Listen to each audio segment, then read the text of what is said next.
Il faudrait pouvoir rappeler ce que c'était que les Gibelins et les Guelfes. Voilà. Pour ceux qui nous regardent et qui nous écoutent. Ce sont deux catégories qui ont partagé l'Italie dans des guerres civiles qui sont inexpiables et qui ont donné lieu, évidemment, à la figure de Dante, qui est un héros de ces affrontements, puisqu'il est passé de l'un à l'autre. Donc, on peut dire qu'on appelle Guelfes ces partisans du pouvoir temporel du pape, eux-mêmes réaffermis sur des cours allemandes de la Bavière, et on appelle Gibelins, Ghibellines, des partisans d'une séparation entre le gouvernement temporel et le gouvernement spirituel de l'Église, gouvernement temporel qui doit être assumé par un monarque du monde, un roi du monde. L'empereur. Lui-même, l'empereur, ou le mot de Dante, c'est monarchia, et imperium aussi, et qui s'appuie aussi sur des familles régnantes du sud de l'Allemagne.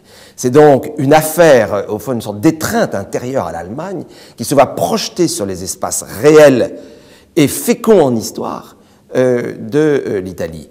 On retrouve la structure de la métaphysique allemande. Ce sont des déchirements dans le begriff, dans le concept, qui trouvent ou qui cherchent une histoire et qui la trouvent dans la romanité. Et c'est pourquoi il y a un attachement si étroit et, je dirais, métaphysiquement fondé entre la métaphysique allemande et l'histoire italienne.